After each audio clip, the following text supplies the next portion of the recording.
네, 한국교육행정학회 연차학술대회에 참석해 주셔서 감사의 말씀을 드립니다. 이번 세션은 미래학교연구위원회 특별 세션이 되겠습니다. 오늘 현장 교사 분들께서 미래 교육에 대해서 여러 가지 이제 연구하신 결과를 발표하는 세션이 되겠습니다. 오늘 5팀의 발표를 듣고자 하는데요. 첫 번째 발표는 어 김소정, 유준상, 이재욱, 하윤주 선생님께서 연구하신 맛있게 배우는 머신러닝이 되겠고요. 두 번째 주제는 이고은 선생님이 연구하신 AI 색채 알고리즘으로 만나는 나만의 아트 팔레트. 세 번째 발표는 김태림 선생님 연구하신 AI와 공공데이터로 우리 고장의 중심지 발견하기입니다. 네 번째 주제는 설신혜 선생님이 연구하신 플라스틱 팬데믹에 대처하는 AI의 자세입니다. 마지막으로 다섯 번째 발표는 원지영, 진서영, 윤선경 선생님께서 연구하신 AI와 만난 수학 미래교실 엿보기입니다. 이 다섯 팀의 발표를 모두 듣고 나서 1시간 정도 되는데요. 모두 듣고 나서 저희가 발표자들께 질의응답하는 시간을 갖고자 합니다. 그래서 보시면서 궁금하신 부분이 있으시면 질문을 남겨주시면 제가 종합해서 종합토론 때 운영하도록 하겠습니다. 네, 그러면 먼저 발표를 듣도록 하겠습니다. 동영상으로 준비된 5팀의 발표 시작해 주십시오.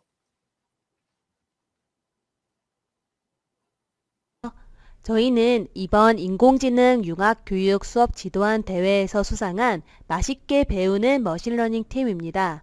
저희 팀원은 점동초등학교 김소정 선생님, 한빛초등학교 유준상 선생님, 만선초등학교 이재욱 선생님, 광남초등학교 하윤주 선생님이십니다. 발표를 시작하도록 하겠습니다. 발표 순서에 대해 말씀드리겠습니다. 우선 저희가 생각한 수업 설계 의도에 대해 말씀드리고자 합니다. 3가지 관점에서 수업을 설계하였습니다. 두 번째로 수업 활동을 소개해 드리겠습니다. 3차시에 걸쳐서 수업을 준비하였는데요. 각 차시별로 머신러닝의 소개념인 지도학습, 비지도학습, 강화학습에 대해 각각 다루고자 하였습니다. 마지막으로 저희가 이 3차시 프로젝트 학습을 한 결과 그 수업 결과에 대해서 그리고 저희들의 생각에 대해서 말씀드리겠습니다. 저희는 이 3차시의 프로젝트 학습을 기획하며 3차시를 관통하는 교육 목표를 다음과 같이 설정하였습니다. 머신러닝의 개념과 원리를 알고 실생활에 적용할 수 있다.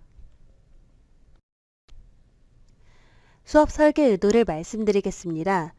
저희가 수업을 구상하면서 가장 고심하였던 부분은 인공지능 원리를 초등학생들에게 어떻게 쉽게 가르칠 수 있을까 하는 부분이었습니다. 사실 머신러닝 그리고 지도, 비지도 강화학습이라는 것이 굉장히 광범위하고 또한 조금은 추상적이기도 하기 때문입니다. 그래서 이러한 개념을 구성하는 많은 요소들 중에서 초등학생들이 가장 쉽게 이해할 수 있는 요소들을 위주로 개념을 설명하고자 하였습니다. 지도학습에서는 분류, 비지도학습에서는 군집화, 강화학습에서는 행동과 보상이라는 요소들을 중점적으로 차용하여 수업을 구성하였습니다. 둘째로 학생들의 많은 흥미를 이끌어내며 실생활과 밀접한 주제를 가져오고 싶었고 또한 일회성 흥미 수업이 아니라 생활에 실질적으로 효용이 있는 프로젝트 수업을 하고 싶었습니다. 그렇기 때문에 수업 소재로 선정한 것은 음식과 식생활이었습니다. 관련된 교과로는 3, 4학년군의 체육, 건강단원, 또한 5학년, 6학년군에서는 실과의 영양과 식사를 다루는 부분이 교육과정에 포함되어 있습니다. 그리고 프로젝트 학습을 마무리하면서 영양사 선생님께 편지를 전달하는 부분이 있습니다. 실질적인 변화를 이끌어내면서 프로젝트 수업의 효용을 느낄 수 있도록 구성하였습니다. 마지막으로 수업 적용의 범용성을 높이고 싶었습니다. 정보기기가 구축되어 있지 않은 교실들이 많을 텐데요. 그러한 교실 환경을 생각하여 언플러그드 수업을 준비하였습니다. 활동 세 차시 모두 전자기기가 필요하지 않은 수업입니다. 활동지만 필요합니다. 그리고 올해도 코로나로 인한 원격 수업일이 많았는데요. 원격 수업으로도 진행할 수 있는 블렌디드 수업입니다. 구글 젠보드를 이용하여 비대면으로 가능한 수업입니다. 수업의 전반적인 개요를 소개해 드리도록 하겠습니다. 저희는 맛있게 배우는 머신러닝이라는 프로젝트 학습 주제를 가지고 1차 시에서는 지도학습을 다루었습니다. 의사결정 나무로 음식 재료를 분류해 보았습니다. 2차 시에서는 비지도학습을 배워보았습니다. 군지파를 활용하여 공통된 요소로 음식 메뉴를 묶어보았습니다. 3차 시에서는 강화학습을 배워보았습니다. 개인별 맞춤 식단표를 구성하는 연습을 하였습니다. 본격적으로 수업을 소개해 보겠습니다. 앞서 말씀드렸듯이 1차 시에서는 의사결정 나무를 통해 지도학습의 원리를 이해하자를 학습 목표로 설정하였습니다. 동기 유발을 하며 수업을 시작하게 되는데요. 선생님이 좋아하는 음식 스무고개를 합니다. 스무고개를 한 이유는 질문을 하면서 범위를 좁혀나가는 모습이 지도학습의 분류 개념과 비슷하기 때문입니다. 그리고 문제 제기를 하게 됩니다. 식재료를 선정하는 과정에서 아주 많은 사과가 있습니다. 이 중에서 신선한 사과만 걸러내고 싶은데 인공지능은 여기서 어떻게 신선한 사과만 골라낼까요? 그러면 학생들이 나름의 방법을 강구하는데요. 분류하면 쉽고 빠르다라는 결론을 내게 됩니다. 그럼 분류의 방법으로서 의사결정나무를 이용하는 것입니다. 학생들이 기준을 세웁니다. 마른 모에는 기준을 넣고 예, 아니오로 분류하여 신선한 사과를 얻게 됩니다.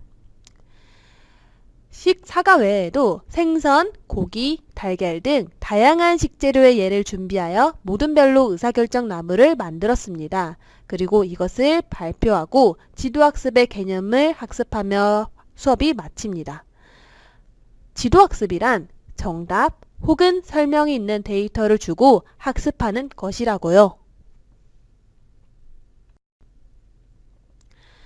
1차 학생 활동지입니다. 고기, 사과, 생선, 달걀 이런 다양한 식재료의 활동지 그리고 사진과 설명을 주었는데요.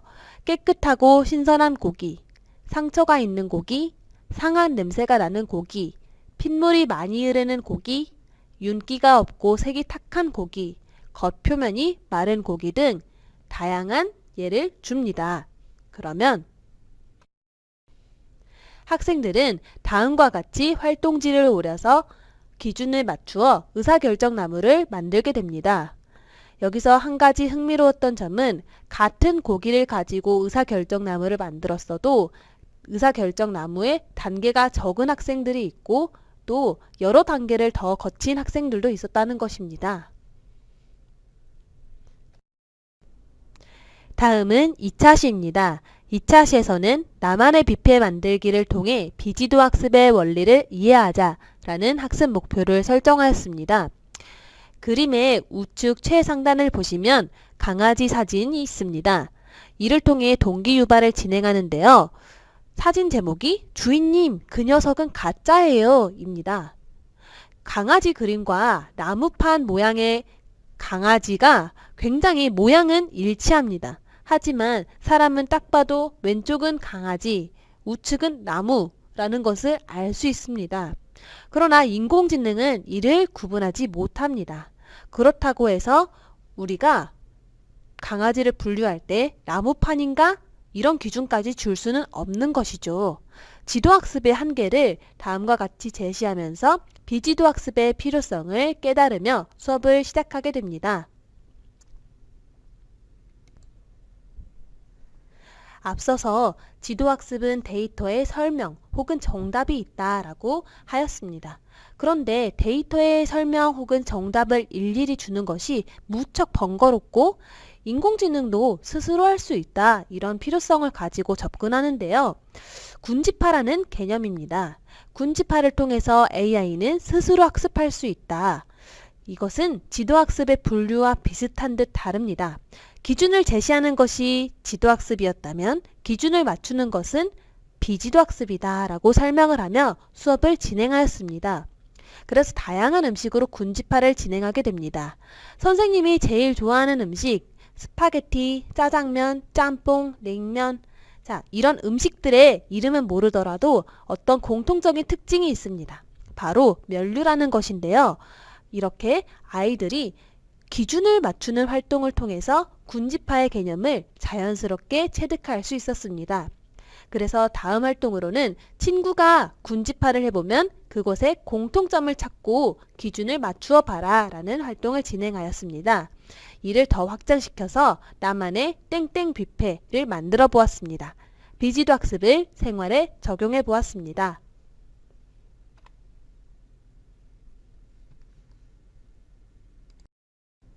수업 활동지입니다. 2차 시의 비지도 학습은 분류 기준을 맞추는 것에 중점이 되어 있습니다. 여러 가지 음식 사진을 주면서 다양하게 군집화를 해보도록 합니다. 사람마다 모두 음식의 기준은 다를 것입니다. 어떤 사람은 빨간 음식, 혹은 어떤 사람은 튀긴 음식, 어떤 사람은 한식 이렇게 분류할 것입니다. 아이들은 그 기준을 맞추어 보는 것입니다. 또한 이 수업은 비대면으로도 얼마든지 가능한 수업인데요. 저희는 구글 잼보드를 활용하여서도 비대면으로 진행하였습니다. 물론 그냥 오프라인으로도 진행할 수 있습니다. 활동지를 오려서 붙이면 멋있는 뷔페 완성작이 완성됩니다.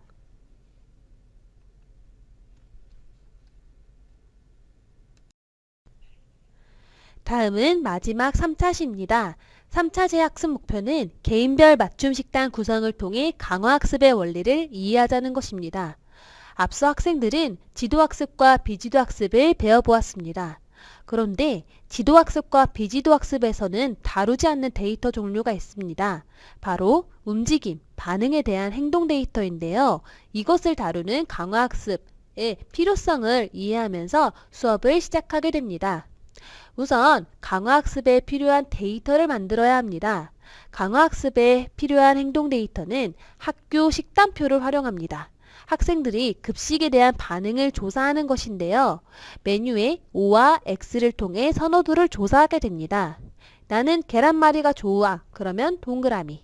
같이 나온 얼갈이 된장국은 별로야. 하면 X. 이런 식으로요. 그래서 데이터를 바탕으로 좋아할 것 같은 맞춤형 식단을 완성해 줍니다. 받아본 학생은 점수로 이 식단이 얼마나 마음에 드는가 피드백을 해주게 됩니다. 학생들은 이러한 식단 데이터를 3번에 나누어서 받게 됩니다.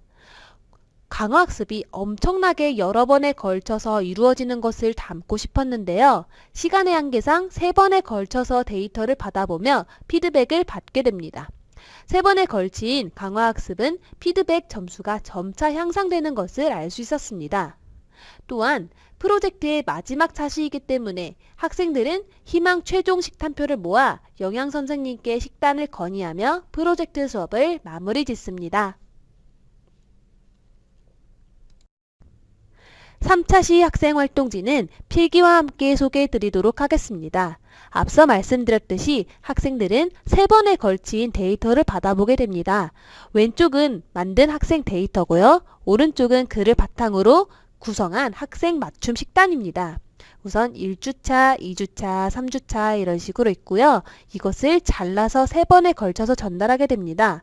녹차쌀밥 좋아, O, 콩나물국수 별로야, X, X, O, O 이런 식으로 표시를 하게 됩니다.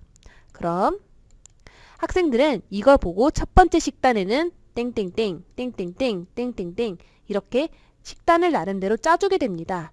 그리고 받아온 학생이 60점입니다. 이런 피드백을 해주게 되는 것이죠. 두 번째 데이터를 주고 이번에는 80점. 세 번째 식단을 받아봤더니 90점. 이런 식으로 강화학습의 점수가 계속 올라가는 것을 확인할 수 있었습니다. 그리고 최종적으로는 가장 점수가 높았던 식단을 여기 써서 영양사 선생님께 전달하고는 합니다. 이를 통해서 프로젝트 학습이 마무리됩니다. 3차 시 학생 활동 사진은 다음과 같습니다. 학생들이 각각 데이터를 작성하고 또 교환하고 그리고 최종적으로 식단을 완성하는 모습을 확인할 수 있습니다.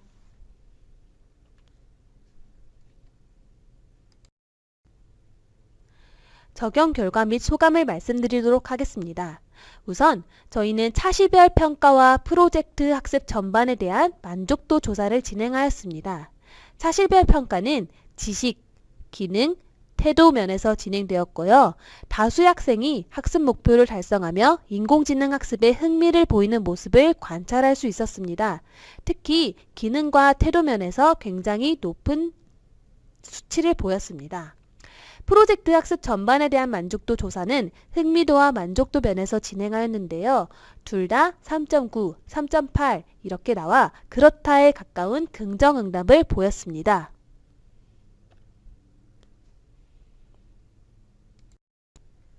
저희의 제언을 말씀드리겠습니다. 전반적으로 인공지능 수업에 대해 학생들이 굉장히 높은 흥미도와 참여도를 보였습니다. 3차 시내 압축적인 활동을 통해서 머신러닝의 개념을 최대한 쉽고 이해할 수 있도록 가르쳐 주고자 하였으나 처음 접하는 개념이기에 더 많은 사례 제시, 반복 연습, 차시 배정이 필요하다고 생각되었습니다. 또한 인공지능 교육의 확산을 위해 정보기기가 구축되지 않은 교실에서도 진행할 수 있는 더 다양한 언플러그드 인공지능 교육이 필요하구나 라는 것을 느꼈습니다. 저희의 발표는 여기서 마치겠습니다. 발표를 들어주셔서 감사합니다. 안녕하세요. 저는 AI 색채 알고리즘으로 만나는 나만의 아트팔레트라는 주제로 발표하게 된 이화여자교육대학원 AI 융합전공에 재학 중이며 서울 강동구에 있는 동신중학교에서 미술교사로 근무 중인 이고은입니다. 오늘 발표는 다음과 같은 순서로 말씀드리겠습니다. 수업의 목표, 1차시 수업과 2차시 수업에 대해 말씀드리며 발표를 마무리하겠습니다. 수업의 목표는 다음과 같습니다. 2015 개정 미술과 교육과정에 따르면 5가지를 교과 역량으로 삼고 있는데 이 중에 창의융합 능력에 주목한 수업입니다. 아래 표에 보시면 창의융합 능력은 자신의 느낌과 생각을 다양한 매체를 활용하여 창의적으로 표현하고 미술 활동 과정에 타 분야의 지식, 기술, 경험 등을 연계 융합하여 새로운 가능성을 발견할 수 있는 능력이라고 제시되어 있습니다. 그리고 이 수업의 내용 체계로는 체험 영역의 연결이라는 핵심 개념에 해당됩니다. 연결은 기존의 어떤 새로운 항목이 신설된 부분입니다. 그래서 이 수업을 통해서 학생들이 미술이 인공지능 분야와도 연계되어 있고 이것은 나와는 관계없는 혹은 미술과는 관계없는 이야기가 아니라 나의 삶의 문제 해결에 활용된다는 것을 인식하고 자신의 삶에서 인공지능과 융합된 예술을 향유할 수 있으면 좋겠다는 마음으로 수업을 구성하게 되었습니다.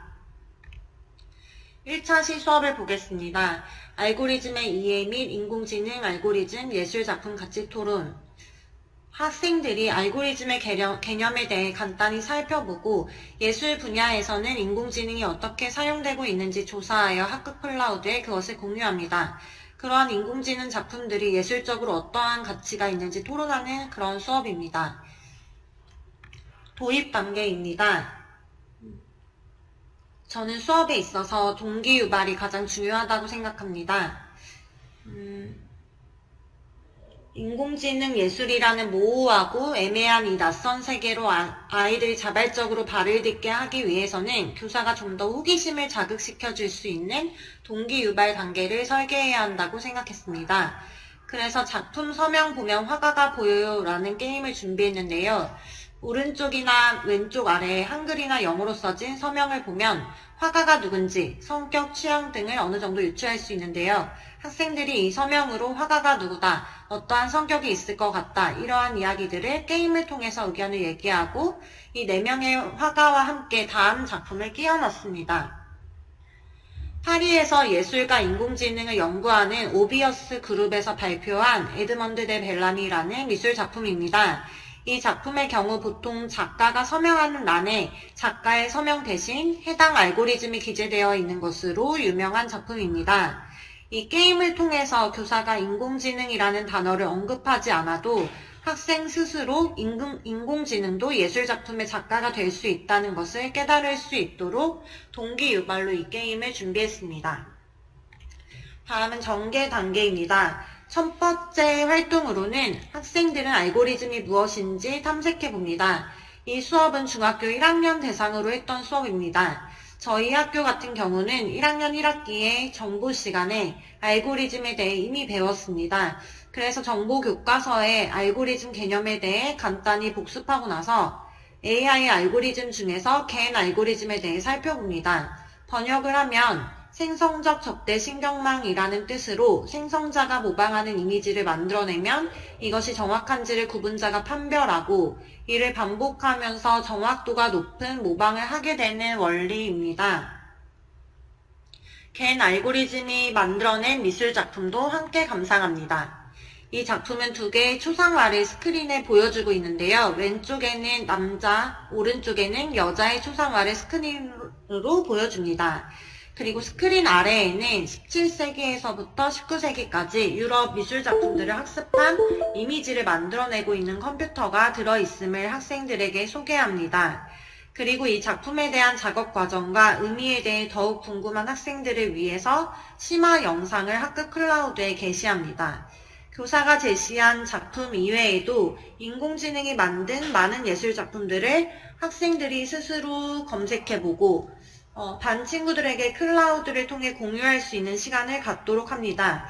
이것은 실제 수업에서 학생들이 친구들에게 함께 서로 공유했던 그런 화면입니다. 전개 단계 두 번째 활동입니다. 인공지능 예술작품 예술적 가치 토론하기 활동인데요. 먼저 뉴스 영상을 통해서 앞서 동기유발 게임에 제시되었던 인공지능 알고리즘 서명 작품이 세계 최대 경매 회사인 크리스티 경매에서 실제로 5억 원에 낙찰되었던 소식을 뉴스를 통해 접합니다. 영상 시청 후 작품의 예술적 가치에 대해 토의해봅니다. 학생들이 좀 더 구체적으로 토의할 수 있도록 교사가 다음과 같은 주제들을 던져줍니다. 인공지능이 그린 그림 예술인가 기술인가? 컴퓨터가 그린 그림이 독창적인 작품인가? 예술 활동은 인간의 전유물인가? 예술가가 된 인공지능, 인간에 맞설 경쟁자의 탄생일까? 아니면 새 장르의 출현일까? 이러한 질문을 던져줬을 때 실제로 수업에서 많은 학생들이 인공지능 작품 또한 예술적 가치가 있다고 답변했습니다.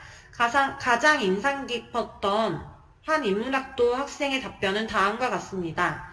예술은 객관적이지 않다. 인공지능도 마찬가지다. 그러나 예술은 작가의 창조와 관람자의 관조로 인해 형성된다. 감정 없이 객관적으로 행동하는 인공지능을 다루는 것은 결국 사람이다. 그렇기에 인간과 인간이 서로의 생각을 공유하고 공감하는 것은 가치가 있다. 이것이 예술이다. 이러한 답변도 들을 수 있어서 너무 놀라웠던 차 씨였습니다. 그리고 1차 시 수업의 마지막 정리 단계입니다. 교사는 좀 전에 함께 보았던 뉴스의 실제 상황을 학생들에게 시나리오로 제시합니다. 동기유발 게임에서 접했던 이제는 조금 익숙한 이 알고리즘 서명 예술 작품과 같은 날 동시에 나왔던 피카소의 초상화 작품이 비슷한 금액에 낙찰되었던 실제 소식을 시나리오를 통해 제시하고 학생 너희들에게 5억 원이 있다면 나는 어느 작품에 손을 댈 것인가? 왜 그 작품을 선택했는가? 하는 자신의 입장을 정하고 함께 토론하도록 합니다. 학생들은 방금 나눈 이야기들을 학급 클라우드에 간단히 정리하며 1차 시 수업을 마무리합니다. 2차 시 수업입니다. 팬텀 컬러 탐색 및 인공지능 색채 알고리즘으로 찾은 작품 공유. 이 수업에서는 1차 시에 배웠던 인공지능 예술이 나의 삶과 연결되는 과정입니다. 색채 알고리즘을 사용할 것이기 때문에 학생들이 먼저 미술에 있어서 색채의 역할은 감정의 전달임을 배우게 합니다. 그리고 나의 감정을 담은 색채를 선택한 뒤 구글의 프로그램을 사용하여 내가 고른 색채가 반영된 작품을 인공지능 알고리즘이 찾아주는 실험을 통해 경험해 보도록 합니다. 2차 시 동기 유발 단계입니다. 팬턴이 제시한 2021 올해의 컬러 영상을 함께 감상합니다. 색채가 갖는 의미와 더불어 교사는 색채가 우리의 감정을 전달해 줄 수 있는 도구임을 강조하며 수업을 진행합니다. 팬턴이 제시한 두 색채는 코로나19로 힘들었던 전 세계인에게 희망과 긍정적 메시지를 담고 있음에 대해 각각의 색채가 주는 의미에 대해 함께 학습합니다. 전개 단계입니다. 첫 번째 활동은 나에게 영감을 주는 팬턴 컬러 5가지 탐색 활동입니다. 나의 감정을 전달하는 색채의 5가지를 고르도록 합니다. 이때 대부분의 중학교 1학년 학생들은 빨주노초 파남보 7가지의 원색 이외의 것을 생각하는 것이 어렵기 때문에 실물 컬러칩을 제공합니다. 정말 많은 색채들이 우리 주변에 있음을 알려줍니다. 학생의 선택의 폭을 넓혀주도록 합니다. 아래 오른쪽 사진은 학생들이 색채를 선택한 후 학급 클라우드에 공유했던 모습입니다. 인공지능 색채 알고리즘으로 작품 찾아보기 두 번째 활동입니다. 드디어 학생들의 감정과 인공지능이 연결되는 활동입니다. 교사는 구글에서 제공한 이 프로그램에 대해 설명도 하고 관련 영상도 보여줍니다. 위 5개의 팔레트 칸에 나의 감정을 표현하는 5가지 컬러를 입력합니다. 색채를 입력하면 그 정보값으로 이루어진 예술작품들이 아래에 추천이 됩니다. 이 중 하나의 작품을 선택하도록 합니다. 실제 학생들이 접속했을 때 보여지는 화면을 보여드리겠습니다. 이렇게 과정을 거치다 보면 색채를 입력하고 위쪽에 보시면 여러 가지 색채를 입력한 칸이 보이실 거고요. 그 아래의 화면에는 그 색채 알고리즘으로 추천된 작품들이 나오는 것을 보실 수 있습니다.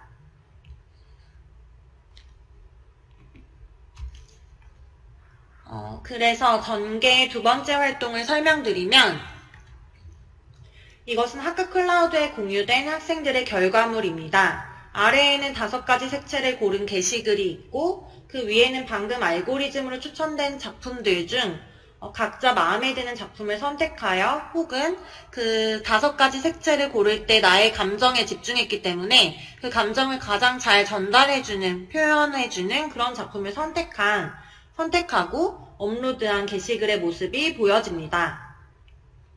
정리 단계입니다. 학급 클라우드의 감상평 작성하기. 알고리즘으로 작품을 찾는 것으로 끝낸다면 미술 수업이 될 수 없다고 생각합니다.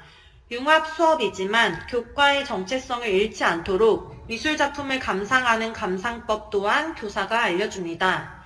이에 맞게 학급 클라우드에 게시하도록 합니다. 결과물 화면입니다.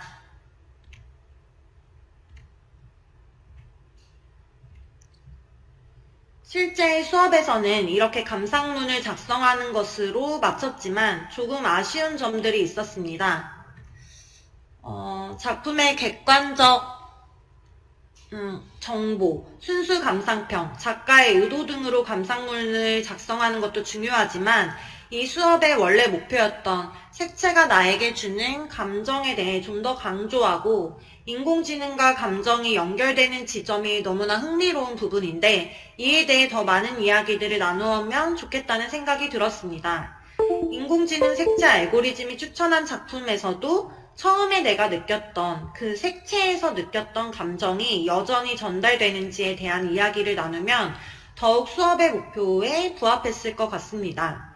그리고 인공지능이 나의 의사결정에 도움을 줄 수 있을지에 대해서도 함께 이야기해보는 활동을 추가하면 더 좋을 것 같다는 생각을 했습니다. 이렇게 인공지능과 나의 삶을 연결시키며 수업을 마무리하고자 합니다. 발표 들어주셔서 감사합니다. 안녕하세요. 저는 서울 한산초등학교에 근무하고 있고 서울교육대학교 AI융합교육 전공에 재학 중인 김태림입니다. 제가 오늘 발표할 주제는 AI와 공공데이터로 사회교과에서의 우리 고장의 중심지 개념을 발견하는 것입니다. 네, 목차를 소개드리겠습니다. 첫 번째는 개요, 두 번째는 데이터 탐색 및 시각적 분석을 통해 우리 고장의 중심지를 발견하는 것이고요. 세 번째는 인공지능 군집 모델을 이용해서 우리 고장의 중심지를 발견하는 것입니다. 네 번째로는 참고 문헌입니다. 네, 첫 번째 개요입니다. 네, 첫 번째로는 데이터 기반 사고라는 용어에 대해서 설명드리고자 합니다. 데이터 기반 사고는 영어로는 데이터 드라이븐 싱킹이라고 하는데요. 현재 국내에서는 이 데이터 기반 사고에 대해서 정의 내린 사례를 제가 찾지 못했습니다. 그래서 해외에서 연구한 내용을 찾아보았는데요. 이 데이터 기반 사고를 이렇게 정의하고 있었습니다.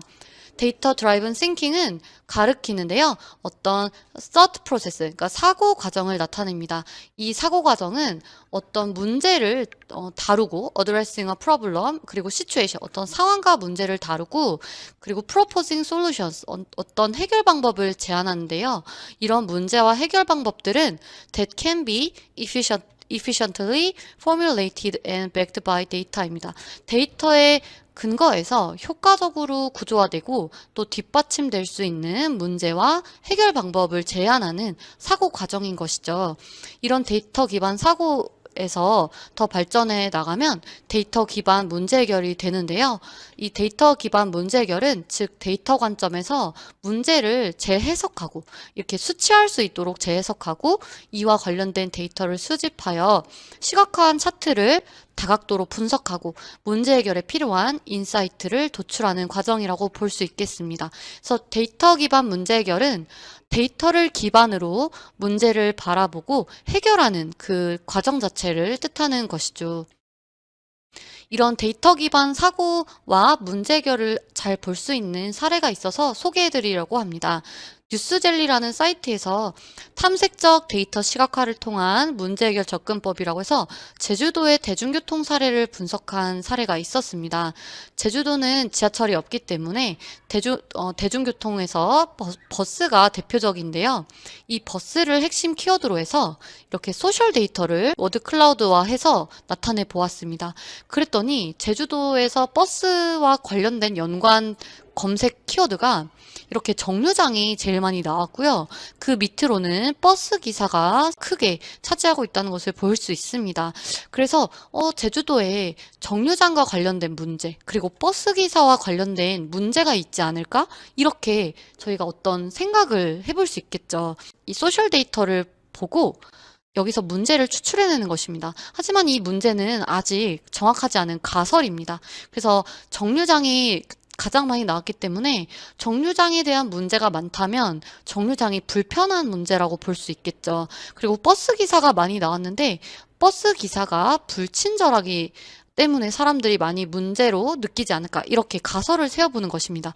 그리고 세 번째는 아무래도 대중교통이기 때문에 교통사고가 잦다는 좀 일반적인 문제도 가설로 설정해 보았습니다.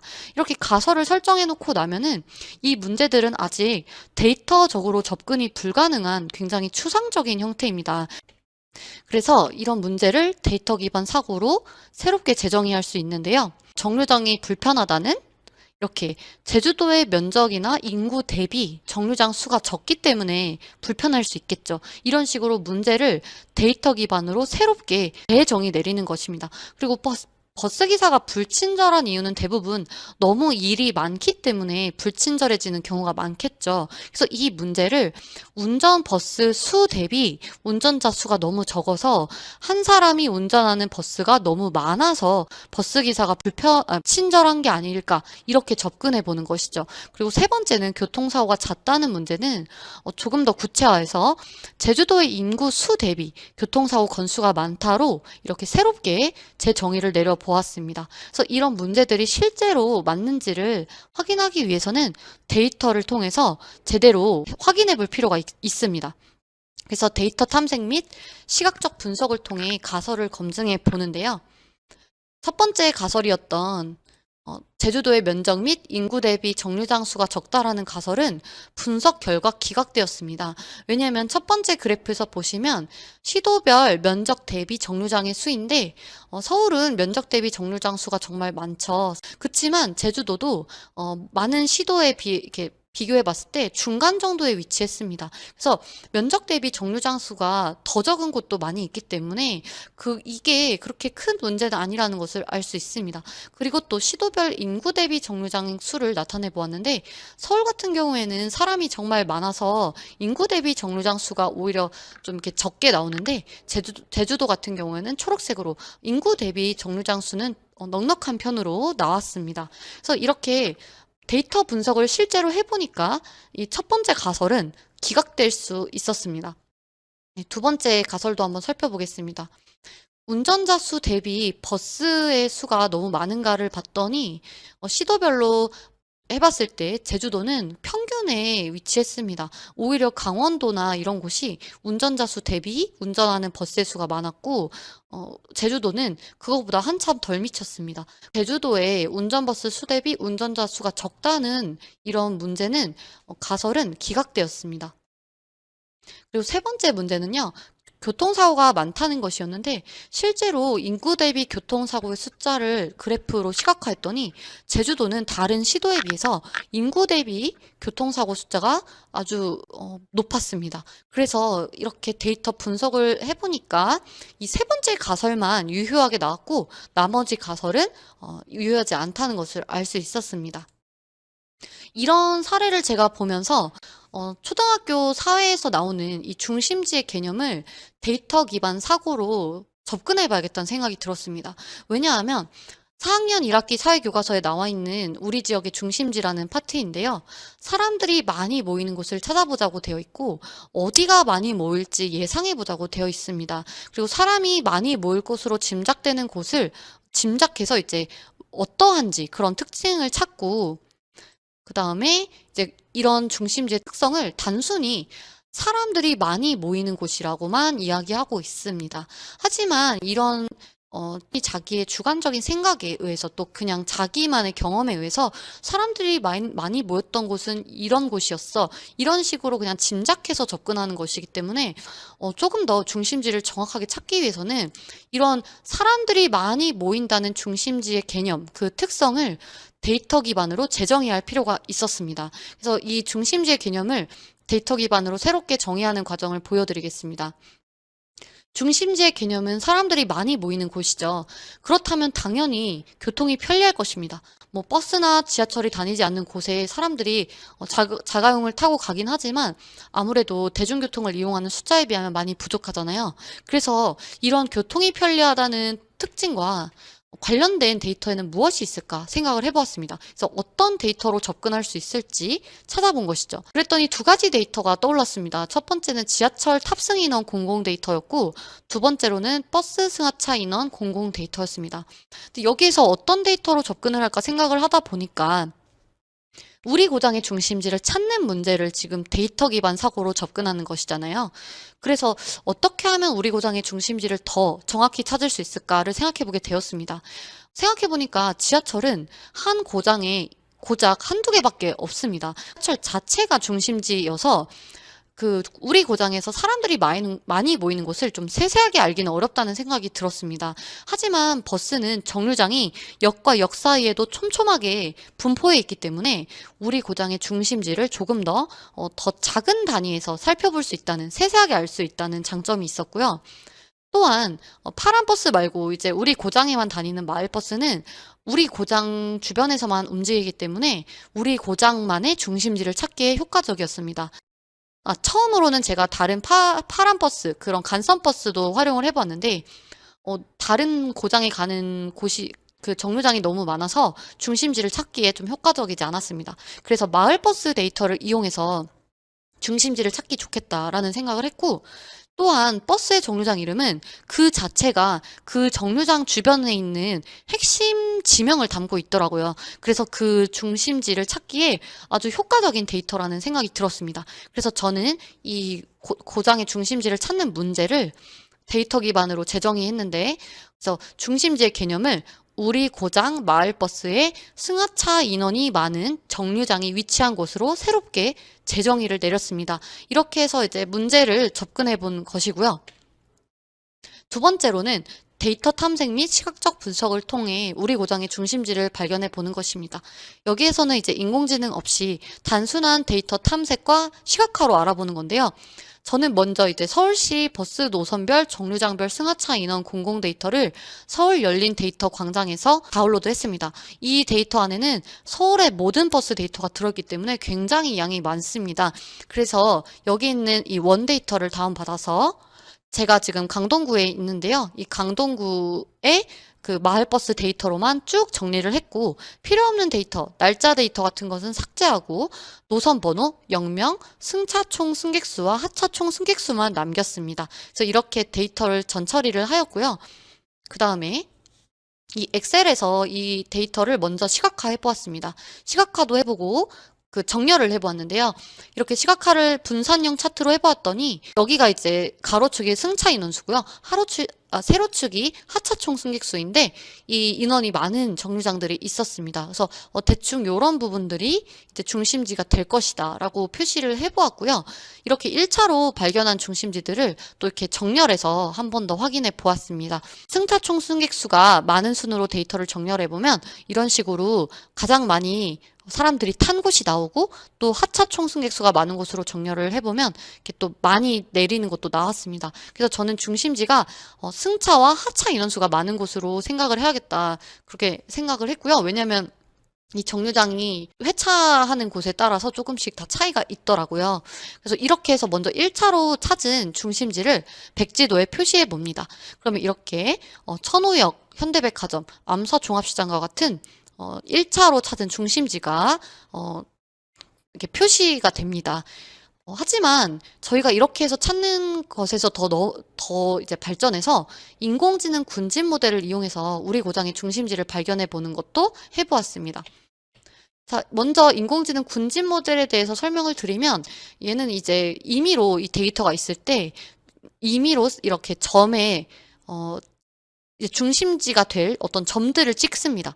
임의로 찍은 점에서 가까운 데이터, 그러니까 이 점이 어느 별에 가장 가깝냐에 따라서 그 별에 할당을 해줍니다. 이렇게 할당이 되었을 때 이제 이 점들끼리의 또 새로운 중심점을 찾아서 또 할당을 해줍니다. 그래서 보면 아까 거기에서 이렇게 파란색 별의 점 위치가 이동했죠. 이런 식으로 해서 계속 중심점을 갱신해주면서 이 점들이 모이도록 가장 거리가 멀지 않게 계속 반복하다 보면 더 이상 이 변화가 없는 순간이 오게 됩니다. 그래서 저는 이 마을버스 승하차 데이터를 인공지능을 이용해 군집화를 하면, 저희가 이제 어떤 기준을 세워서 뭐 몇백 명 이상의 중심지다 이렇게 말하기는 어렵잖아요. 그 기준을 객관적으로 세우기가 어렵기 때문에 이 인공지능이 스스로 군집을 하면은 그 중심지에 해당하는 마을버스의 역명만 찾을 수 있다는 점에 착안을 했습니다. 그래서 엔트리의 군집을 이용해서 승하차 데이터를 4개로 군집화 해보았습니다. 이렇게 데이터를 입력하고 핵심 속성으로는 승차 총 승객수와 하차 총 승객수를 넣고 군집 개수는 4개로 생성을 하였습니다. 생성을 하면 학습한 모델의 결과가 이렇게 나오게 됩니다. 그래서 군집이 1, 2 이렇게 해서 중심지가 나오게 됐고요. 이 하차 인원이 많은 곳과 승차 인원이 많은 곳으로 크게 중심지를 찾을 수 있었습니다. 그래서 이렇게 군집화를 해보고 이 군집에 해당하는 버스 역명을 리스트로 쫙 출력해 보았습니다. 코드를 통해서 쭉 찾아서 리스트에 출력을 해보았더니 이런 식으로 해서 버스 정류장의 역명이 쭉 나오게 되었습니다.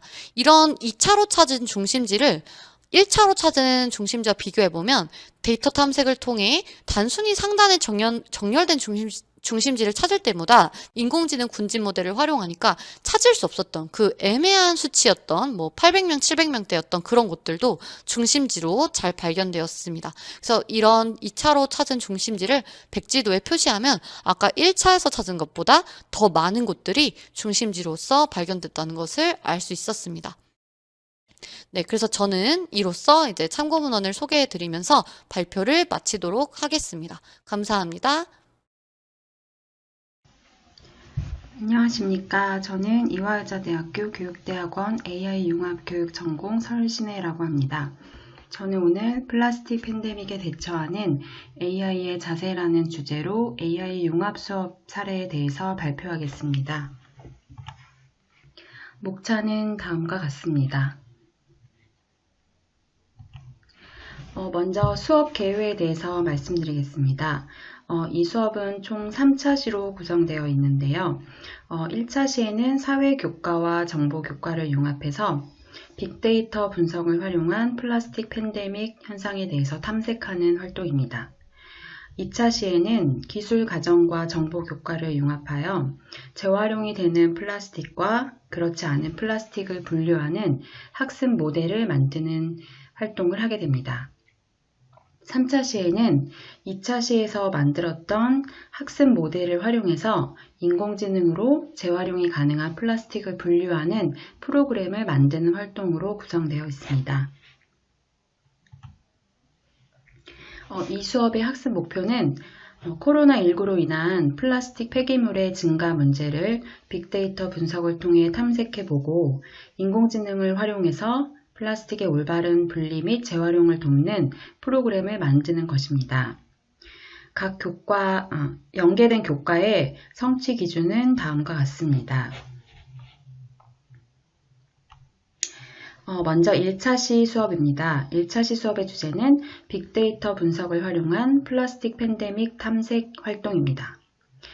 이 수업에서는 빅데이터 분석 활용 도구를 사용해서 코로나19가 플라스틱 폐기물에 어떤 영향을 주었는지를 분석하고 이를 시각화하여 나타내는 것입니다.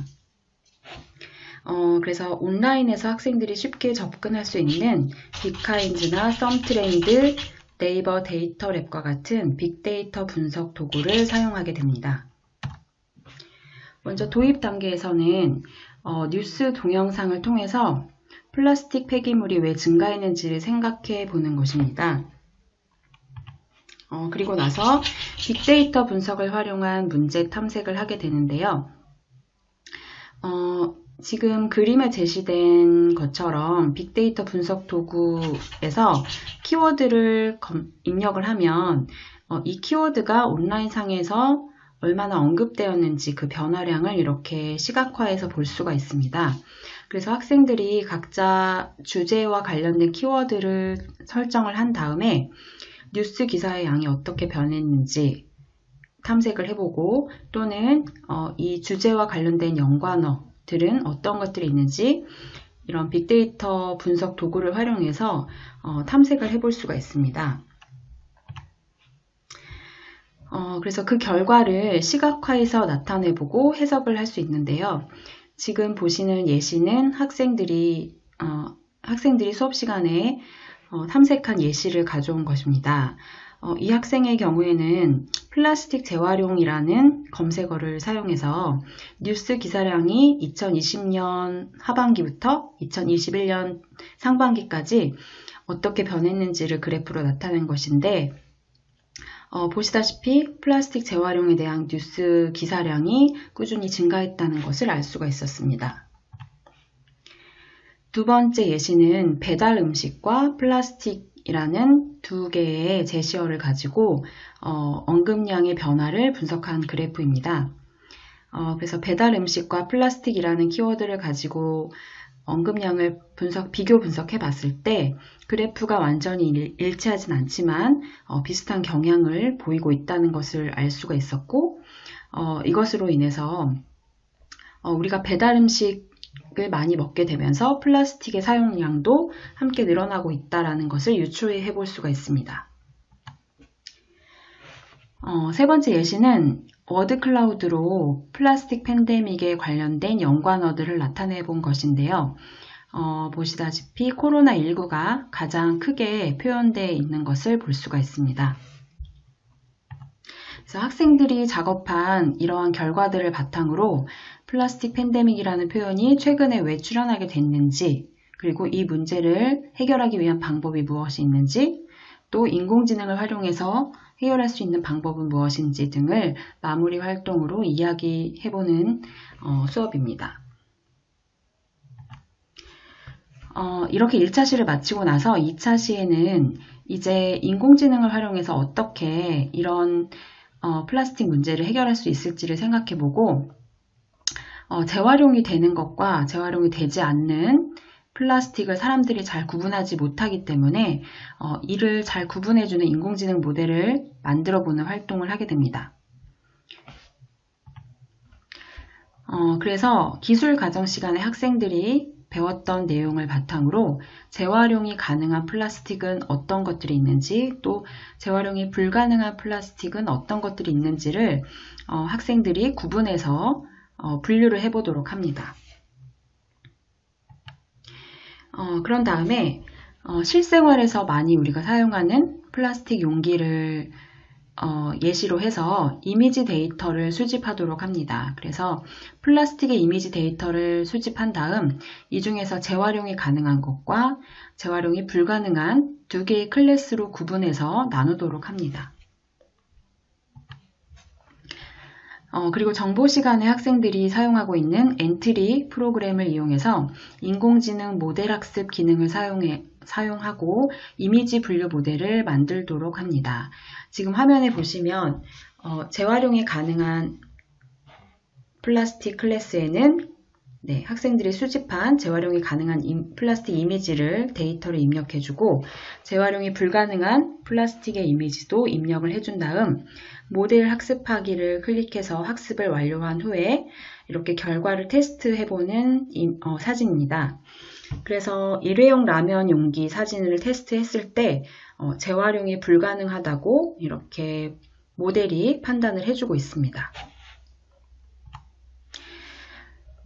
마무리 단계에서는 이제 테스트 데이터를 사용해서 학습이 잘 되었는지를 테스트하고 또 재활용이 가능한 것과 아닌 것을 잘 분류하는지, 만약 잘 분류하지 못한다면 데이터의 양과 질을 향상시켜서 모델의 성능을 향상시키는 활동으로 마무리하게 됩니다.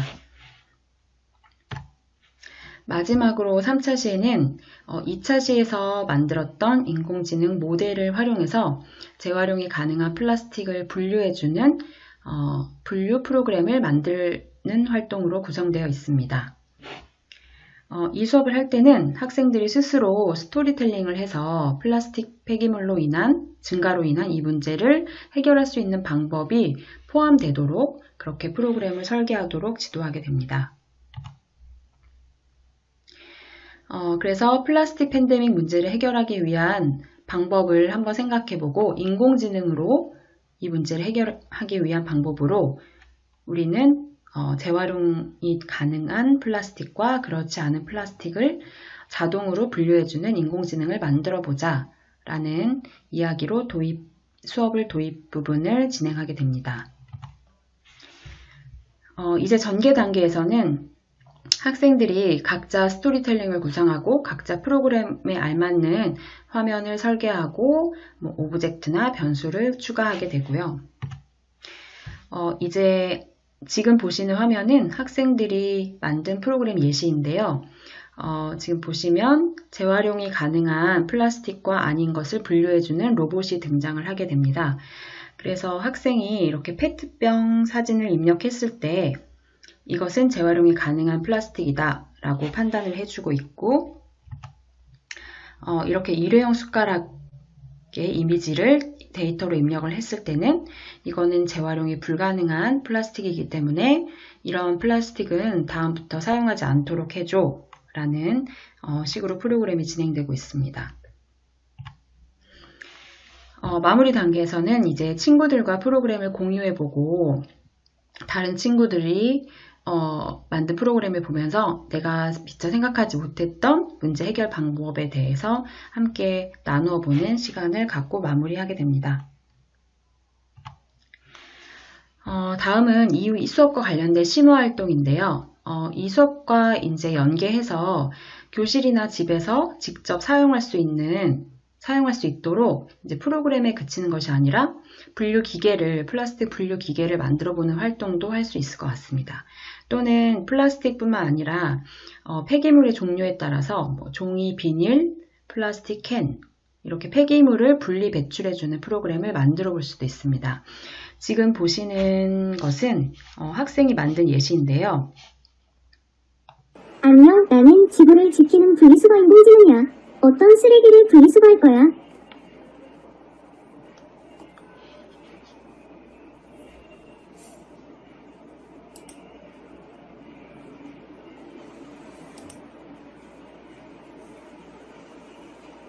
이건 캔이야. 캔을 버릴 때는 내용물을 다 비운 다음에 버려야 해. 네, 이렇게 폐기물의 종류에 따라 분류를 해주고 올바른 분리 배출 방법까지 안내해주는 프로그램을 학생이 만들었던 예시를 보여드렸습니다. 안녕. 네, 마지막으로 이 수업의 기대 효과입니다. 실생활에서 발생되는 문제를 이렇게 인공지능을 활용해서 해결할 수 있다는 것을 경험해 봄으로써 다양한 분야의 문제들을 인공지능을 이용해서 어떻게 해결할 수 있을지 한번 생각해보는 기회를 제공해주고 있고요. 또 이 수업 과정에서 학생들이 직접 데이터를 수집하고 학습 모델을 만들어서 프로그램에 직접 활용해보는 이 전 과정을 통해서 기계학습의 원리를 이해할 수 있고 또 인공지능 프로그램이 만들어지는 과정을 이제 처음부터 끝까지 모두 경험할 수 있다는 장점이 있습니다. 마지막으로 사회 및 기술 과정과 융합해서 수업을 구성해 보았는데요. 이때 사회와 기술 과정에서 다루었던 이런 환경 문제라던가 플라스틱 문제에 대한 주제를 가지고 융합 수업을 함으로써 이 주제에 대해서 다양한 시각에서 접근할 수 있는 그런 융합적인 안목을 형성할 수 있다는 것이 기대 효과라고 할 수 있겠습니다. 네, 참고 문헌으로는 기술과정 교과서와 사회 교과서를 사용하였습니다. 이상으로 발표를 마치겠습니다. 안녕하세요. 저희는 이화여자대학교 교육대학원 AI 융합교육 전공 원지영, 진서영, 그리고 윤선경입니다. 저는 발표를 맡은 원지영이라고 합니다. 오늘 저희는 초등 수학교육에 인공지능을 적용하여 학생들의 수학학습을 도울 수 있는 방안에 대해 AI와 만난 수학, 미래교실 엿보기 라는 제목의 발표를 준비하였습니다. 발표 순서는 다음과 같습니다. 처음으로는 초등 수학 교육에서 AI 융합의 필요성에 대해 말씀드리고, 다음으로는 수업의 개요와 설계에 대해 설명드리겠습니다. 마지막으로는 수업에 적용된 모습과 그 시사점에 대해 소개하려고 합니다. 첫째로 초등 수학 교육에서 AI 융합 수업의 필요성입니다. 우선 연구자의 교실 상황은 초등학교 1학년 학생 26명으로 학생별로 수학학습 수준의 차이가 커서 학습 속도 차이가 컸습니다. 수학 익힘책이나 학습지를 제공하면 학습 수준이 높은 학생은 빠른 시간 내에 풀고 담임교사의 검사나 채점을 기다렸습니다. 이로 인해 한글 읽기에 어려움을 느끼는 학생들은 교사의 개별 지도를 필수로 하는데 이러한 개별 지도 시간 확보가 매우 어려웠습니다. 더불어 사교육 등을 통해 수학 선행학습을 많이 한 학생들은 수학 교과서의 내용을 지루하거나 쉽다고 느껴 학습 동기가 저하된 상태였습니다. 이러한 학습자 실태에 따라 AI를 활용하여 교수 학습 평가를 혁신해야겠다는 결론을 내렸습니다. 현재 학교에서는 엔트리 등 도구를 이용한 코딩이나 인공지능 소형 교육은 다양한 수업 방안이 연구되고 공유되고 있지만 저학년에서는 활용하기가 어려운 실정이었습니다.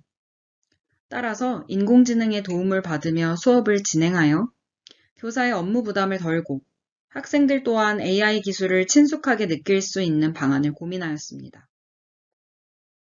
이를 위하여 교수학습 혁신 방안으로 AI 문제 추천 시스템을 활용한 학생 맞춤형 학습을 실현하여 학생의 수준별로 적절한 문제가 제공되어 AI를 활용한 수학 놀이 활동으로 학습에 대한 흥미를 유발하고 마지막으로 AI 도구로 평가를 자동화하여 교사가 학생 개별 지도를 할 수 있는 시간을 확보하고자 하였습니다.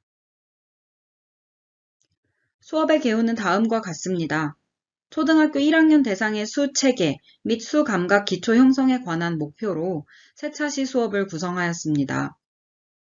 첫 번째 차시에서는 10의 의미를 알고 10 모으기와 가르기를 실시합니다. 두 번째 차시에서는 50가지 수의 순서를 알아봅니다. 세 번째 차시에서는 50가지 수의 크기를 비교해 봅니다. 세 차시의 수업 모두 엔트리와 티처블 머신이라는 AI 모델을 활용하여 수업 중 개별 평가를 진행하였고, 똑똑 수학 탐험대를 활용하여 차시별 평가를 진행하였습니다. 1차시의 수업 설계는 다음과 같습니다. 학습 목표는 10의 의미를 알고 10 모으기와 가르기를 할 수 있다로, 도입에서는 똑똑 수학탐험대의 평가를 이용하여 전시학습 내용을 상기하고 학생들의 결과를 교사가 대시보드에서 바로 확인하였습니다. 전개에서는 디지털 학습 교구를 활용하여 10칸 상자를 채우며 10에 대한 개념을 학습합니다. 그 다음으로는 구체물을 활용하여 구체적 조작 활동으로 10가지의 수를 세어보며 수 개념을 익힙니다. 그리고 나서 엔트리 인공지능 기능을 이용하여 10의 보수 말하기 놀이를 진행합니다. 이 인공지능 엔트리 모델은 뒤에서 자세히 안내드리겠습니다. 마지막으로 정리 단계에서는 똑똑 수학탐험대를 이용하여 차시학습 평가를 실시합니다. 이 평가 결과는 즉각적으로 교사가 보는 학생 대시보드에 정리되어 성취 기준에 도달하지 못한 학생들을 파악하여 즉각적인 개별 지도가 가능합니다. 다음은 1차시 지도안의 일부입니다. 왼쪽 그림은 앞서 설명드렸던 도입의 전시학습 상기 문제 풀이 모습입니다. 문항 해결 결과가 교사의 대시보드에 즉각적으로 반영되기 때문에 지난 시간의 학습 내용을 얼마만큼의 학생들이 어디까지 이해했는지 바로 확인할 수 있습니다. 이를 통해 교사는 어느 부분에서 보충 설명이 필요한지를 결정하고 수업을 진행할 수 있었습니다. 오른쪽 그림은 10칸 상자 디지털 교구입니다. 똑똑 수학탐험대에 있는 10칸 상자는 10개의 동그라미가 모이면 10개짜리로 바뀌는 것을 시각적인 효과로 표현하여 학생들이 이후 10 이상의 수를 공부할 때 자릿값에 대한 감각을 기를 수 있게 해주는 교구입니다. 지금 보여드리는 그림은 엔트리 인공지능 블록 중 STT, TTS 기능을 이용한 10의 보수 말하기 게임입니다. 엔트리가 말풍선의 질문을 말로 읽어주고 음성 인식으로 학생의 대답을 인식합니다. 답이 같으면 정답이야 라는 음성이 나옵니다. 이러한 엔트리 모델은 공유하여 웹사이트에서 클릭 한 번으로 활용할 수 있으며 간단한 코딩으로 되어 있기 때문에 교사가 직접 수정하여 활용할 수도 있습니다. 이런 활동을 통해서 학생들은 자신의 말을 인식하는 엔트리 모델을 통해 적절한 크기의 목소리로 바르게 발표할 수 있도록 발표 태도가 개선되었습니다. 또 학생들이 모두 흥미를 가지고 참여하였습니다. 2차 시의 수업 설계는 다음과 같습니다. 50가지의 수의 순서를 알 수 있다라는 학습 목표를 위해 도입에서는 똑똑 수학탐험대로 전시학습을 상기하고 1부터 50까지 수의 순서를 숫자판 디지털 학습 교구를 활용하여 함께 학습합니다. 다음으로는 엔트리를 활용하여 1 큰 수, 1 작은 수 놀이를 하며 수의 순서에 대한 개념을 익힙니다. 그리고 숫자 카드 배열하기 학습지를 해결하고 학생별로 AI 도구인 티처블 머신을 활용하여 채점을 합니다. 정리 단계에서는 똑똑 수학탐험대를 활용하여 차시학습 평가를 실시합니다. 평가 결과는 즉각적으로 교사의 대시보드에 보여지며 학생들의 차시별 학습 성취 수준을 확인하고 보충학습 지도에 대한 계획을 세울 수 있게 도와줍니다. 2차시 지도안의 모습입니다. 왼쪽 사진은 엔트리를 활용한 1 큰 수, 작은 수 게임입니다. 1부터 50까지의 숫자와 1 작은 수와 1 큰 수라는 글자가 자동으로 나오는 게임 모델을 제작하였습니다.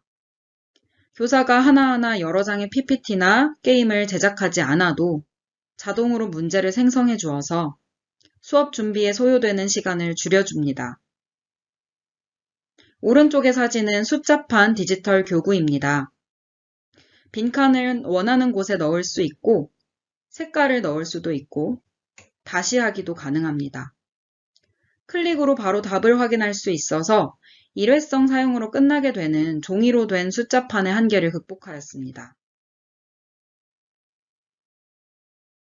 2차 시에서 사용된 티처블 머신을 활용한 자동 채점 모델입니다. 티처블 머신은 사진 데이터를 입력하여 모델 학습을 실시하고 바로 활용할 수 있는 웹 앱입니다. 여기에 수카드 배열 학습지의 정답과 오답 사진을 이용하여 모델을 학습시켰습니다. 이렇게 학습된 모델을 활용하여 학생들이 자신의 학습지를 가져가 답안을 확인하고 결과에 따라 다음 단계의 학습지로 넘어갈 수 있도록 하였습니다. 이를 통해 학생들은 자신의 속도에 맞춰 학습지를 해결할 수 있었으며 교사는 채점 시간을 절약하여 그 시간 동안 개별 도움이 필요한 학생들을 집중해서 지도했습니다. 3차 시 수업 설계는 다음과 같습니다. 50가지의 수의 크기를 비교할 수 있다는 학습 목표에 도달하기 위해 도입에서는 똑똑 수학탐험대의 평가를 이용하여 복습 및 상기를 하고 디지털 교구인 수 모형과 수 막대를 활용하여 수의 크기를 비교하며 크기 개념을 익혔습니다. 다음으로는 인공지능 모델로 숫자 가면 놀이를 활용해서 수의 크기의 개념을 게임으로 익혔습니다. 마지막으로 똑똑 수학탐험대 차시학습 평가를 실시하고 교사는 학생들의 성취 기준을 대시보드에서 바로 확인하였습니다. 3차시 지도안의 일부입니다. 왼쪽 그림은 디지털 교구인 수 모형입니다. 1개짜리 수 블록 10개가 모이면 10개짜리 수 블록 1개로 바뀌는 모습이 시각적인 효과로 바로 보이면서 학생들이 구체적 조작물에서 한 단계 나아가서 수의 자릿수 개념을 익힐 수 있도록 도와줍니다. 이를 통해 학생들은 10막대가 하나 더 있는 41이 39보다 더 큰 수임을 쉽게 이해할 수 있습니다. 오른쪽의 그림은 숫자 가면 놀이를 이용한 수의 크기 놀이 장면입니다. 엔트리의 안면인식 인공지능 블록을 활용하여 제작하였습니다.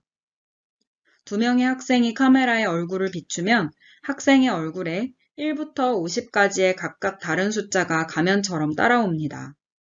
그리고 배경에는 작습니다와 큽니다가 무작위로 뜨게 됩니다. 학생들은 서는 위치를 달리하며 문장을 완성시킵니다. 숫자 가면 엔트리 모델을 조금 더 자세히 살펴보겠습니다. 코딩은 다음과 같이 하였으며 모양 부분에 배경을 넣어 문제가 무작위로 출력되게 만들었습니다.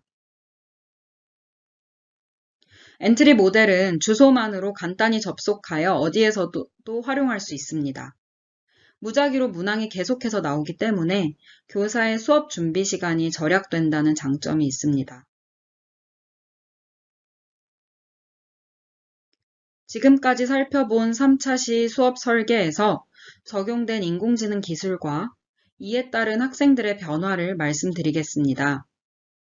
저희는 이 부분을 미래교실 엿보기라는 제목으로 지어보았습니다. 우선 첫째로 음성인식 수학게임을 통하여 학생들이 인공지능이 인식할 수 있게 또박또박 발음하며 게임에 참여하게 되었습니다. 이를 통해 학생들의 발표 태도가 개선되었고 음성을 인식하는 엔트리 모델을 활용했기 때문에 수학 수업에 재미를 느끼고 조금 더 적극적으로 참여하는 모습을 볼 수 있었습니다. 또 학생별로 개별의 문제가 나오기 때문에 자신의 속도에 맞춰서, 수준에 맞춰서 진행할 수 있는 장점이 있었습니다. 다음으로는 안면인식 수학게임을 활용했을 때의 모습입니다. 학생들이 직접 신체를 움직이며 적극적으로 수업에 참여하였습니다.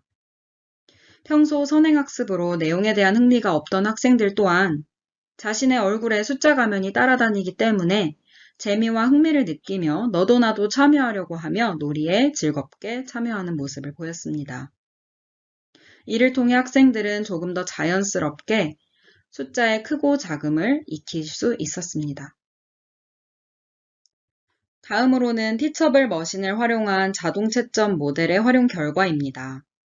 학생들이 자동 채점을 활용하기 위해서 노트북 준비를 해놓았으며 정답입니다의 확률이 99% 이상일 경우 스스로 다음 단계의 학습지로 넘어갈 수 있도록 뒤편에 학습지를 배치하였고 이를 통해 학생들이 활동하였습니다.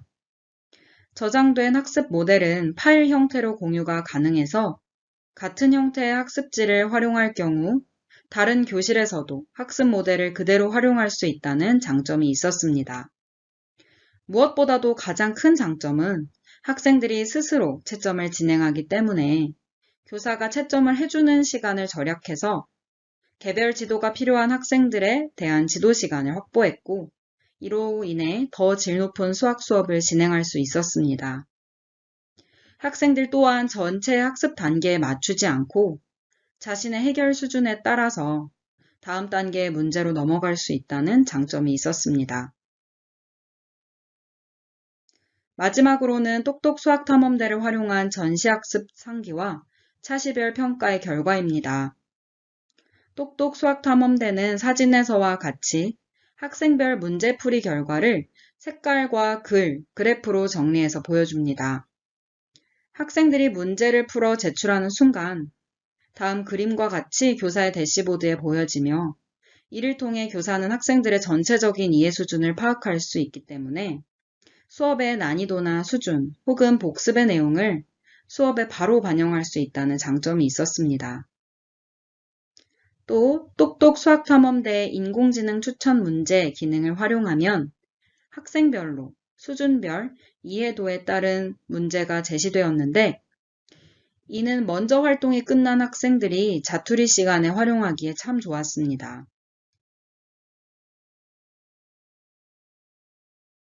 지금까지 살펴본 인공지능을 융합한 수학 수업의 시사점은 다음과 같이 정리해 볼 수 있습니다. 우선 첫째로 티처블 머신을 활용한 자동 채점 모델은 손글씨로 할 때보다 숫자 카드를 활용해서 정형화시켰을 때 인식이 더 잘 되어서 정확도가 높았습니다. 따라서 이후로도 티처블 머신을 활용한 자동 채점 모델을 제작할 때에는 글씨나 그림을 더 잘 인식할 수 있도록 정형화된 학습지와 같은 틀을 이용하는 게 좋습니다. 두 번째로 똑똑 수학탐험대의 활용도는 매우 높았습니다. 특히 평가와 학생 결과를 모아보는 대시보드, 그리고 인공지능 추천 문제가 학습에 크게 도움이 되었습니다. 다만 1, 2학년 저학년 학생들을 대상으로 한 프로그램인 만큼 화면에 너무 많은 버튼이 있는 UI를 개선해야 한다고 느꼈습니다. 따라서 이후 게임과 학습을 접목시킨 인공지능 도구를 개발할 때에는 학생들에게 좀 더 직관적인 형태로 개발되어야 하겠습니다. 마지막으로 인공지능을 활용하여 융합 수업이 교사에게 새로운 업무나 부담으로서 다가오지 않고 간편한 방법으로 일반화가 가능해야 한다는 것을 느꼈습니다. 이를 위해 저희는 수업을 구상할 때 엔트리 모델을 저장하거나 웹사이트로 바로 공유할 수 있도록 설계하였습니다. 또 티처블 머신을 이용할 때에도 모델을 저장하여 바로 공유한다면 어디서든 똑같이 이용할 수 있게 설계하였습니다. 이처럼 인공지능을 활용한 수업이 교사가 미리 준비해야 할 부분이 지나치게 많거나 구비해야 할 기계가 너무 많을 경우 일선 학교에 널리 적용되기가 매우 어려울 것입니다. 이런 부분을 고려하여 일반화가 쉬운 인공지능 융합 수업을 구상해야 합니다. 마지막은 참고 문헌입니다. 지금까지 저희의 발표를 들어주셔서 감사합니다.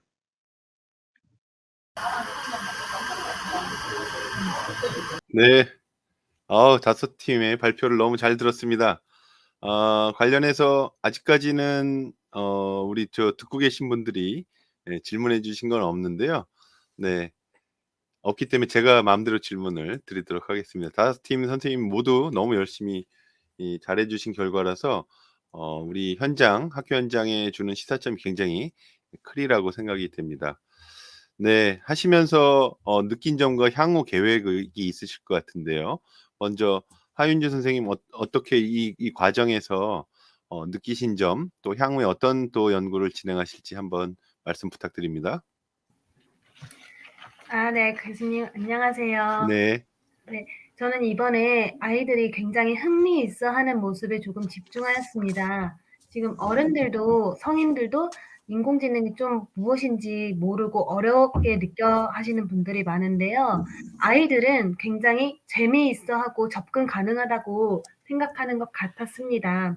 그래서 제가 앞으로 나아가고 싶은 방향은 이번에 머신러닝을 연구했으니 다음에는 딥러닝에 대한 과정을 초등학교 수준에 맞게 재편하여서 구성해 보고 싶다는 생각을 하였습니다.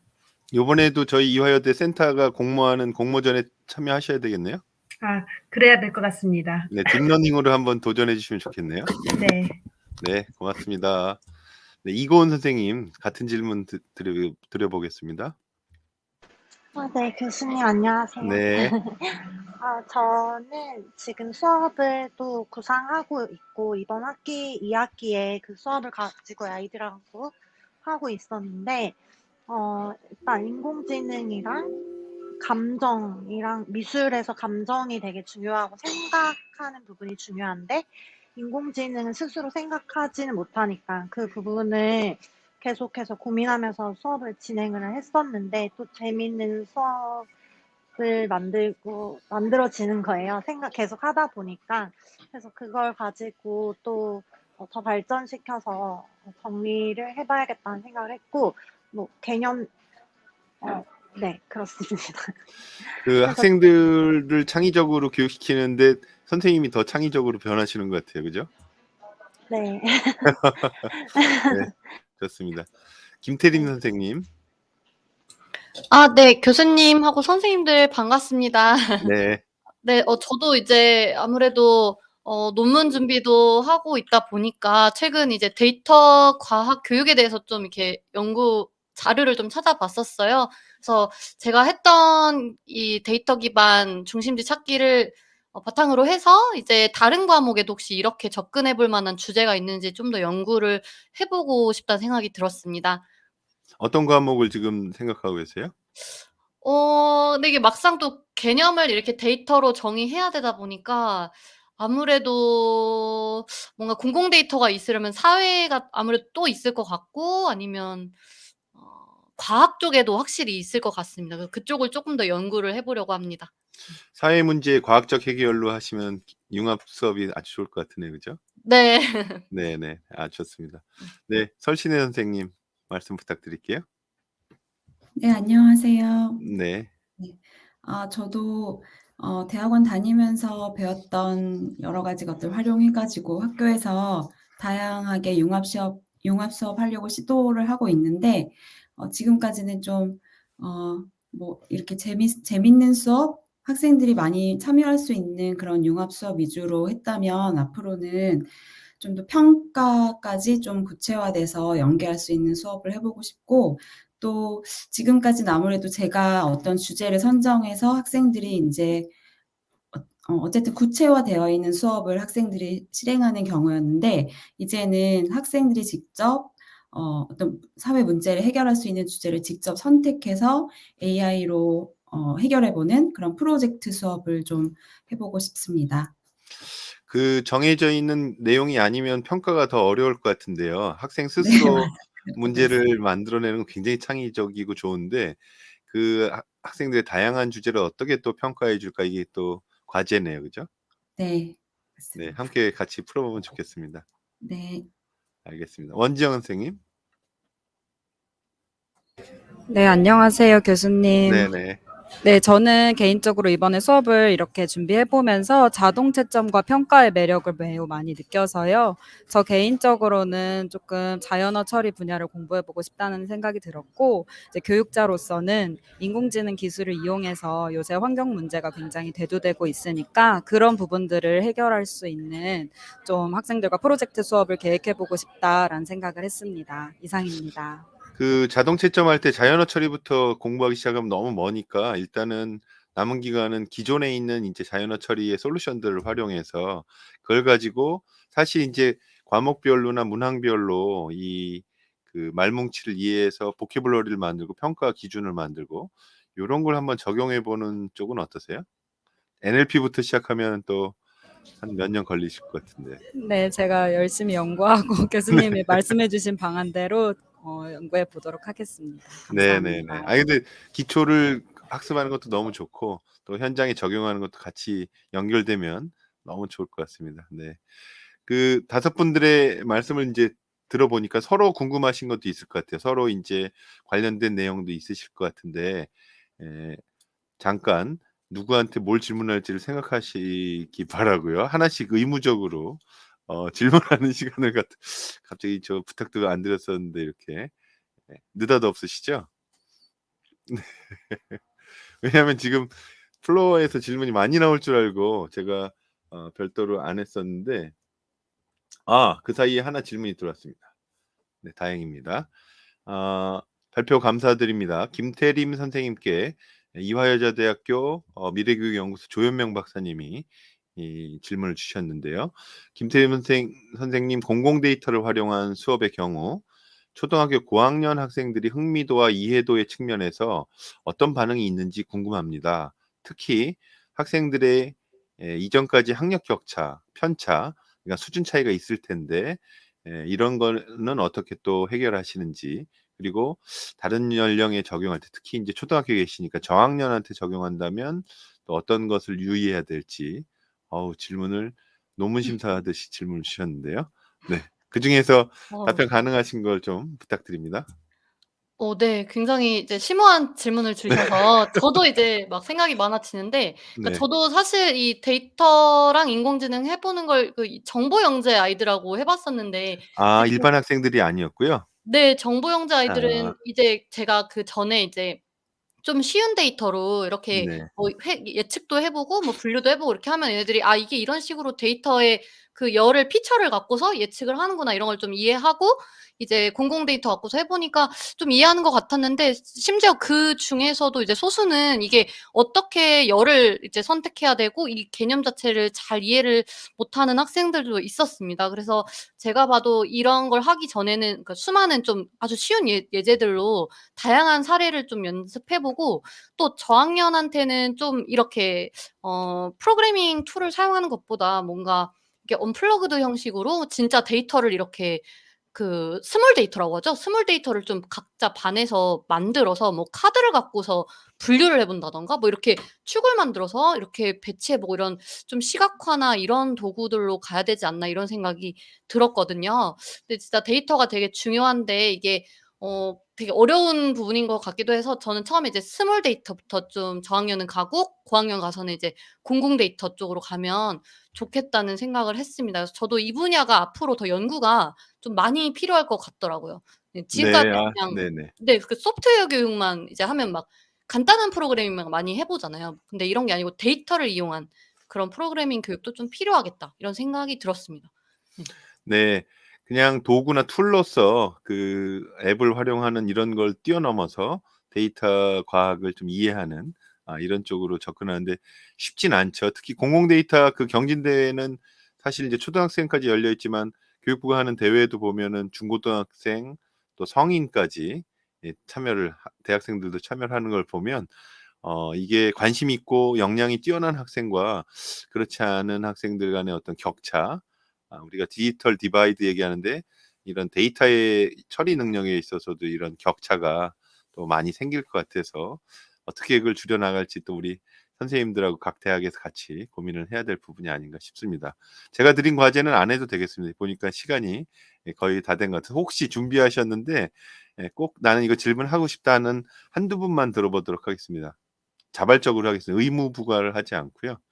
네 자발적으로 질문이 있으시면 자발적으로 하윤주 선생님이 인제 말씀해 네. 주시면 저도 네. 김태림 선생님 수업에 어 되게 재밌게 들어서 질문이 또 있는데요. 네네. 저도 데이터 관련된 수업을 해 보려고 하니까 그런 엑셀 사용에 대해서 애들이 너무 어려워해서 제가 어떻게 편집을 해서 줘야 될지 모르겠더라고요. 혹시 이것에 대한 노하우를 쪼끔 나눠 주실 수 있으신가요?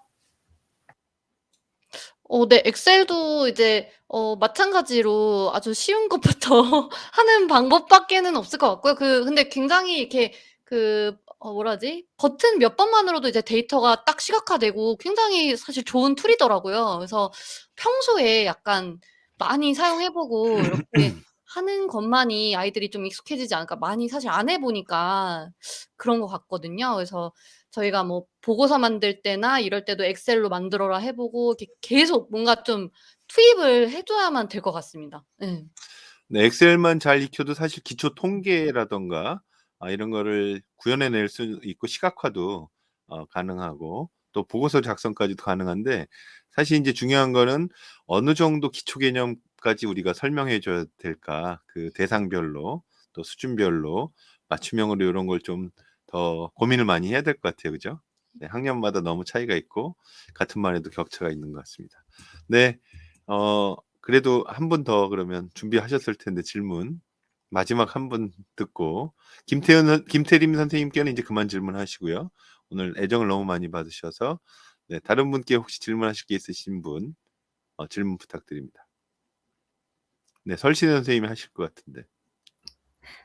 네. 저는 질문이라기보다는 네. 아까 하윤주 선생님이 그 말씀하신 거에 대해서 저도 데이터를 가지고 학교에서 학생들이랑 여러 가지 연습을 많이 하고 있거든요. 그래서 저도 엑셀도 사용해 봤고 또 제가 사용하는 방법 중에는 구글 시트를 사용해서 학생들에게 간단한 그런 김태리 선생님께서 말씀하신 스몰 데이터를 구글 시트로 과제로 나누어 준 다음에 이제 그런 것들을 차트로 바꿔보는 연습 같은 거를 많이 시켜 봤어요. 그래서 인제 구글 시트로 과제를 받으면 제가 확인하기도 편하고 하니까 그런 방법을 써 보셔도 좋을 것 같다는 네 의견을 드립니다.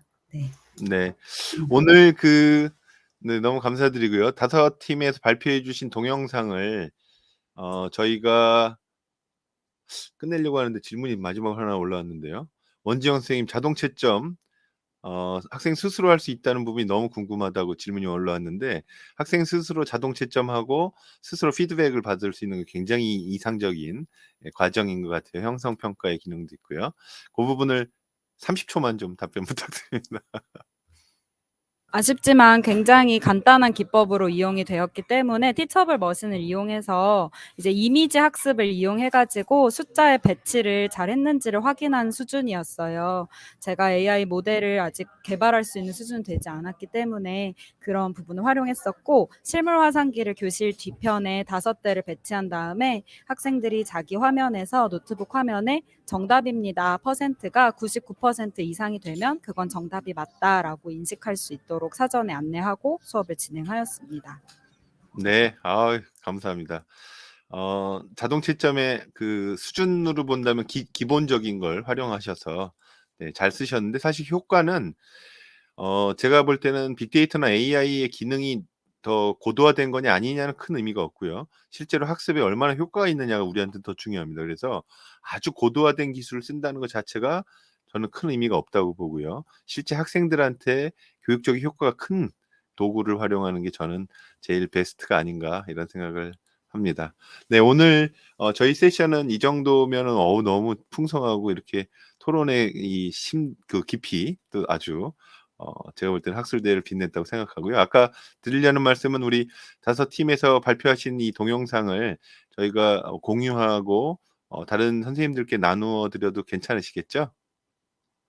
네, 너무 발표들을 잘하셔 가지고 너무 훌륭합니다. 그리고 제가 저희 인제 이화여대 교수로서가 아니라 저희 센터장으로서 AI 융합교육 센터장으로서 요청드리는 거는 다음 우리 이 대회가 열려서 수상자가 또 나오실 때까지 남은 약 한 7-8 개월간 저희랑 함께 또 이렇게 많은 또 행사에서 나눔의 기회를 같이 해 주시면 좋겠습니다. 너무 감사드리고요. 우리 5 팀 너무 의미 있는 시간이었다고 생각이 됩니다.